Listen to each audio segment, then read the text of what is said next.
Hi everybody, कैसे हो sir के सारे। तो आज हम सॉल्व करेंगे चैप्टर 5 से टॉप 10 मोस्ट इंपॉर्टेंट तो क्वेश्चंस। उसे करने से पहले अगर हम चैप्टर को समराइज कर ले तो इस चैप्टर में पहले तो तुम्हें एक एपी दिया हुआ होता है और तुम्हें बताया जाता है कि फाइंड 29th टर्म, मतलब कि A29 इसका वैल्यू निकालो। और इसका वैल्यू निकालने के लिए हमारे पास क्या फॉर्मूला था, A1 प्लस एन, जो कि इधर पे है 29 माइनस 1 इंटू डी, और इधर डी इजिकल टू है A2 माइनस A1। वैसे तो आप इन दोनों के बीच में डिफरेंस भी ले सकते हो, मतलब कि इधर A3 माइनस A2 भी लिख सकते हो, क्योंकि एपी में इनके बीच का डिस्टेंस हमेशा सेम होता है, जो कि हमारा बेसिकली एपी होने का भी रूल है। जैसे कि इसको हम एपी कहेंगे अगर इधर A2 minus A1 equal to A3 minus A2 equal to A4 minus A3 and dot dot dot so on होता। अच्छा, इसके बाद देखो तो इधर एक और क्वेश्चन बनता है, और वो है इस एपी का सारे ही टर्म का सम निकालो। तो इधर तो आप बैठ के A1 plus A2 plus A3 plus A4 and dot dot dot plus AN सबको ऐड तो नहीं करने वाले। इधर इजीली सम निकालने के लिए दो फॉर्मूला है हमारे पास, जैसे कि इधर सम को SN से डिनोट करते हैं, और ये इक्वल टू है n/2 bracket A1 plus last term AN। और मान लो अगर क्वेश्चन में एपी का लास्ट टर्म नहीं दिया हुआ है तो इसके लिए इसको ही तोड़ के एक और फॉर्मूला बनाया गया है, जैसे कि इधर SN इक्वल टू लिख सकते हैं n/2 ब्रैकेट A1, इधर AN को इस फॉर्मूला के हिसाब से लिख सकते हैं A1 प्लस इधर 29 के बदले n है तो n माइनस 1 इंटू डी। तो therefore SN equal to n/2 bracket A1 और A1 मिलकर 2A1 plus n minus 1 into D. तो ये वाला और ये वाला दोनों फॉर्मूला है हमारे पास सम निकालने के लिए। अच्छा, इसके बाद अभी इस चैप्टर 5 के प्रीवियस क्वेश्चन को देखें तो इधर पहला क्वेश्चन है, if the 8th term of an AP is 31 and the 15th term is 16 more than its 11th term, find the AP, जो कि CBSE 2006 के क्वेश्चन में आया था। तो देखो तो क्वेश्चन बहुत इजी है। इधर पे दिया है 8th term of an AP is 31, तो इधर लिख देंगे given 8th term 8 is equal to 31 and 15th term is 16 more than its 11th term. तो इधर लिख देंगे and 15 term A15 equal to 11th term, जो कि है A11 प्लस इससे 16 मोर, मतलब कि ज्यादा है। तो फिर इधर और A15 को लिख सकते हैं A1 plus 15 minus 1 into D equal to A11 को लिख सकते हैं A1 प्लस एन के जगह पे 11 माइनस 1 इंटू डी प्लस 16, और A1 तो एज इट इज, और 15 से 1 माइनस करेंगे तो 14D इक्वल टू A1 11 से 1 माइनस करेंगे तो 10D प्लस 16, और इधर पे A1 और इस A1 को इधर लेंगे तो माइनस A1 प्लस ये वाला 14 तो एज इट इज, और इस 10 को इधर लेंगे तो माइनस 10 इक्वल टू 16, और A1 1 कैंसिल आउट, और 14D से 10D माइनस करेंगे तो 4D इक्वल टू 16, और D equal to 16 divided by ये वाला 4 नीचे आ जाएगा, फिर 4 से 16 को डिवाइड करेंगे तो 4, देयरफॉर D इक्वल टू 4। तो इधर में देखें तो फाइंड एपी, तो एपी निकालने के लिए हमें पहले डी का वैल्यू तो मिल गया, और इधर A1 का वैल्यू निकालेंगे, इससे लिख देंगे now A8 is equal to 31, और A8 को लिख सकते हैं A1 plus 8 minus 1 into D equal to 31, और A1 और 8 से 1 माइनस करेंगे तो 7, डी का वैल्यू इधर निकला है 4, तो 4 इक्वल टू 31, और A1 प्लस 7 इंटू 4 होगा 28 इक्वल टू 31, और A1 इक्वल टू 31 तो एज इट इज, और ये वाला 28 इधर क्या होगा माइनस 28 इक्वल टू 3। तो इधर लिख देंगे देयरफॉर द एपी इज, इधर पहला टर्म A1 है 3, दूसरा टर्म A2 क्या होगा A1 प्लस डी, तो इधर A1 का वैल्यू है 3 और डी का वैल्यू है 4, तो 3 प्लस 4 मतलब 7, वैसे ही तीसरा टर्म होगा 7 प्लस 4 11, फिर चौथा टर्म होगा 11 प्लस 4 मतलब कि 15, एंड इस तरीके से dot dot dot so on. वैसे इधर क्वेश्चन नंबर 2 में देखें तो इधर है which term of the arithmetic progression 5, 15, 25 and dot dot dot so on will be 130 of more than 8th 13th term. तो इधर देखें तो एपी दिया हुआ है, तो लिख देंगे given AP is 5, 15, 25 and dot dot so on. So first term A1 equal to है 5, common difference D equal to A2 minus A1 equal to A2 का वैल्यू है 15 माइनस A1 का वैल्यू है 5 इक्वल टू 10। नाउ इधर question में हमें पूछा गया है which term of the arithmetic progression will be 130 more than its 31th term. तो लिख देंगे let AN term will be 130 more than its 31th term. So इसका मतलब AN is equal to 31th term, मतलब कि A31 प्लस इससे 130 मोर, तो फिर और AN को लिख सकते हैं A1 plus N minus 1 into D equal to A31 को लिख सकते हैं A1 plus 31 minus 1 into D plus ये वाला 130 तो एज इट इज। और अभी इसमें A1 और D का वैल्यू बीटा के कैलकुलेशन करेंगे तो इधर N इज इक्वल टू होगा 44, देयरफॉर AN, इधर N का वैल्यू है 44, तो A44 term of the AP is 130 more than its 31th term. उसके बाद क्वेश्चन नंबर 3 में देखें तो इधर है the 9th term of an AP is equal to 7 times the second term. तो इधर लिख देंगे हियर 9th टर्म जो कि होगा A9 equal to 7 times the second term. तो सेकेंड टर्म है A2, तो इसका 7 टाइम्स, और A9 को लिख सकते हैं A1 plus 9 minus 1 into D equal to 7 into A2 को लिख सकते हैं A1 plus 2 minus 1 into d, और A1 और 9 से 1 माइनस करेंगे तो 8D equal to 7 into A1 होगा 7A1 और 2 माइनस 1 मतलब 1, तो इधर पे D ही रहेगा, तो 7 इंटू डी 7D। उसके बाद और A1 तो एज इट इज, और ये वाला 7A1 इधर आएगा तो माइनस 7A1, फिर प्लस 8D तो एज इट इज, और ये वाला प्लस 7D इधर आएगा तो माइनस 7D इक्वल टू 0, और A1 से 7A1 माइनस करेंगे तो माइनस 6A1, और 8D से 7D माइनस करेंगे तो D इक्वल टू 0। इसको रख देंगे इक्वेशन 1 में। और अभी उसके बाद क्वेश्चन में देखें तो इधर है 12 term exceeds 5 times the third term, तो हम इधर लिख देंगे अगेन 12 टर्म मतलब कि A12 equal to third term जो कि होगा A3, इसका 5 टाइम प्लस 2, क्योंकि इधर है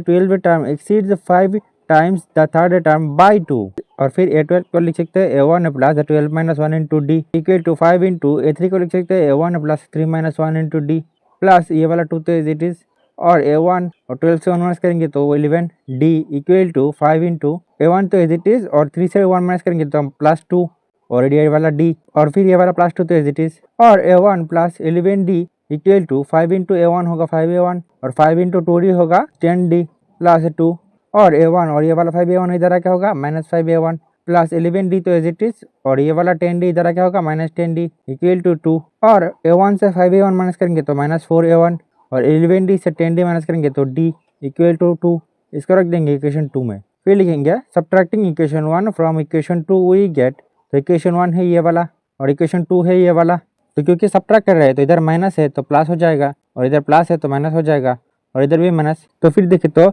माइनस 6A1 और प्लस 4A1 होगा minus 2A1 equal to minus 2, और A1 इक्वल टू माइनस 2, और ये वाला माइनस 2 नीचे आ जाएगा तो minus 2 cancel out 1, therefore A1 equal to 1। और अभी हम D का वैल्यू के लिए लिखेंगे putting the value of A1 equal to 1 in equation 1 we get, तो इक्वेशन 1 में देखें तो माइनस 6 इंटू A1 का वैल्यू है 1 प्लस D इक्वल टू 0, और minus 6 plus D equal to 0, therefore D equal to 6। उसके बाद क्वेश्चन 4 में देखें तो इधर है an AP consist of 50 terms of which third term is 12 and last term is 106, find the 29th term। तो इधर देखें तो NAP consist of 50 term, तो इधर लिख देंगे given a number of term n equal to 50 of which third term is 12, तो लिखेंगे third term A3 equal to 12, और इधर A3 को क्या लिख सकते हैं A1 plus 3 minus 1 into D equal to 12, और A1 और 3 से 1 माइनस करेंगे तो 2D इक्वल टू 12, इसको रख देंगे इक्वेशन 1 में।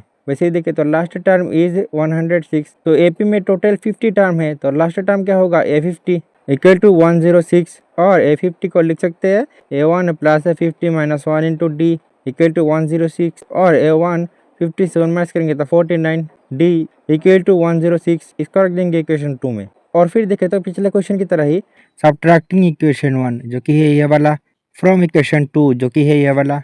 वी गेट, इन दोनों को सब्ट्रैक्ट करोगे तो तुम्हें इधर A1 और D का वैल्यू मिल जाएगा, इधर A1 होगा 8 और D का वैल्यू होगा 2। तो फिर देखें तो इधर क्वेश्चन में है फाइंड द 29 टर्म, 29 टर्म मतलब कि A29 इक्वल टू क्या होगा A1 plus 29 minus 1 into D equal to A1 का वैल्यू है 8 प्लस 29 माइनस 1 होगा 28, और D का वैल्यू है 2 इक्वल टू 64। उसके बाद क्वेश्चन नंबर 8 में देखें तो इधर है if the pth term of an AP is Q and qth term is P, prove that its nth term is P plus Q minus n। तो इधर देखें तो pth term of an AP is Q, तो लिख देंगे given pth term जो कि होगा AP इक्वल टू Q, और AP को लिख सकते हैं A1 plus P minus 1 into D equal to Q, और A1 plus P into d होगा PD, और माइनस 1 इंटू डी होगा minus D equal to Q, इसको रख देंगे इक्वेशन 1 में। फिर क्वेश्चन में देखें तो qth टर्म इज P, तो लिख देंगे and qth term AQ equal to P, और AQ को लिख सकते हैं A1 plus Q minus 1 into D equal to P, और A1 और Q इंटू डी होगा QD, और माइनस 1 इंटू डी होगा minus D equal to P, इसको रख देंगे इक्वेशन 2 में। फिर वैसे लिखेंगे subtracting equation 1 from equation 2 we get, तो इक्वेशन 1 है ये वाला, इक्वेशन 2 है ये वाला, और क्योंकि सब्ट्रैक्ट कर रहे हैं तो माइनस माइनस प्लस माइनस, तो A1 minus A1 cancel out, और PD से माइनस होगा QD इक्वल टू Q से माइनस होगा P, और इधर में D को कॉमन लेंगे तो P minus Q equal to Q minus P, D equal to इसमें से माइनस कॉमन लेंगे तो bracket minus Q plus P, और फिर ये वाला P माइनस Q नीचे आ जाएगा तो ये दोनों कैंसिल आउट बचेगा 1, तो फिर और D इक्वल टू माइनस 1। फिर एक वैल्यू के लिए लिखेंगे putting the value of D equal to minus 1 in equation 1 we get, तो इधर इक्वेशन 1 में देखें तो a1 plus p into D क्या बदले -1 इक्वल टू q, और a1 और p इंटू -1 होगा -p, और माइनस इंटू -1 होगा +1 इक्वल टू q, और a1 इक्वल टू q तो एज इट इज, और ये वाला p इधर क्या होगा +p, और ये वाला +1 इधर क्या होगा -1। उसके बाद देखेंगे now nth term an is equal to a1 plus n-1 into D equal to a1 का वैल्यू है q प्लस p -1, और फिर प्लस n-1 इंटू डी का वैल्यू आया है -1, तो equal to q plus p -1, और फिर इधर n इंटू -1 होगा -n, और -1 इंटू -1 होगा +1, तो इधर -1 +1 कैंसिल आउट, तो equal to q plus p -n। उसके बाद क्वेश्चन 6 में देखें तो इधर है if m times of mth term of an arithmetic progression is equal to n times its nth term, तो हम इधर लिखेंगे here mth term is am is equal to a1 plus m-1 into d, and nth term is an is equal to a1 plus n-1 into d. और अभी question के हिसाब से n time the nth term, तो mth term है ये वाला, इसका m टाइम्स इक्वल टू है n टाइम्स nth टर्म, तो nth टर्म है ये वाला, इसका n टाइम्स, फिर और इधर पे m इंटू a1 होगा ma1, और इन दोनों को मल्टीप्लाई करेंगे तो plus m into m-1 into D equal to n into a1 होगा na1, और इन दोनों को मल्टीप्लाई कर देंगे तो plus n into n-1 into d, और ma1 तो एज इट इज, और na1 को इधर ले आएंगे तो माइनस na1 इक्वल टू ये वाला n into n-1 into D, तो एज इट इज, और इसको इधर ले आएंगे तो minus m into m-1 into D. फिर इधर देखिए तो a1 को कॉमन लेंगे तो इधर बचेगा m minus n equal to, दोनों में से d कॉमन लेंगे तो ब्रैकेट इधर बचेगा n इंटू n-1, और इधर बचेगा माइनस m इंटू m-1, और a1 इंटू m-1 तो as it is equal to d into n होगा n स्क्वायर, n इंटू -1 होगा -n, minus m into m होगा -m स्क्वायर, और माइनस m इंटू -1 होगा प्लस m, फिर और a1 into m-1 तो as it is equal to d into n square, और m square को इधर ले आएंगे, फिर प्लस m, और ये वाला माइनस n इधर आ जाएगा। तो ये हमने क्यों किया, क्योंकि देखो, और a1 इंटू m-1 तो as it is equal to d into, देखो हमें पता है कि a square minus b square equal to है a plus b into a minus b, तो इधर n square minus m square होगा n plus m into n minus m, और इन दोनों में माइनस कॉमन लेंगे तो n माइनस m, फिर इधर और a1 into m-1 equal to d into, दोनों में ही n माइनस m कॉमन आ रहा है, तो इसको कॉमन लेंगे तो ब्रैकेट इधर बचेगा n प्लस m, और इधर बचेगा -1, फिर और a1 इक्वल टू ये वाला m माइनस n नीचे आ जाएगा। अभी इधर में एक चीज़ नोटिस करो, इधर पे n-1 है, तो इसमें से माइनस कॉमन लेंगे तो इधर m माइनस n हो जाएगा, तो इधर पहले माइनस कॉमन लेंगे इंटू d, और ये वाला हो जाएगा m माइनस n, और ब्रैकेट n प्लस m-1 तो एज इट इज, फिर ये दोनों कैंसिल आउट, तो therefore a1 equal to minus d into n plus m-1। तो अभी इसके बाद क्वेश्चन में देखें तो show that the m plus nth term of an AP is 0, तो हम लिखेंगे now m plus nth term is m plus n equal to a1 plus, इधर है m प्लस n, तो m plus n minus 1 into D equal to a1 का value इधर है minus d into n plus m-1, plus इधर d into m plus n-1 तो as it is, तो ये दोनों कैंसिल आउट इक्वल टू 0। उसके बाद इधर लास्ट क्वेश्चन नंबर 7 को देखें तो इधर बताया गया है solve 1 plus 4 plus 7 plus 10 dot dot dot x equal to 287। देखो इधर सॉल्व मतलब ये वाला x का वैल्यू निकालने के लिए बोला गया है, तो अगर आप देखें तो ये वाला एक AP है, और इधर ये वाला x है last term an is equal to लिख सकते हैं a1 plus n-1 into D, तो इधर हम a1 का वैल्यू और d का वैल्यू निकाल सकते हैं, लेकिन इधर पे n मतलब कि AP में कितना टर्म है ये हमें नहीं पता, तो इसके लिए लिखेंगे let the AP has n terms, therefore last term an is equal to होगा a1 plus n-1 into D,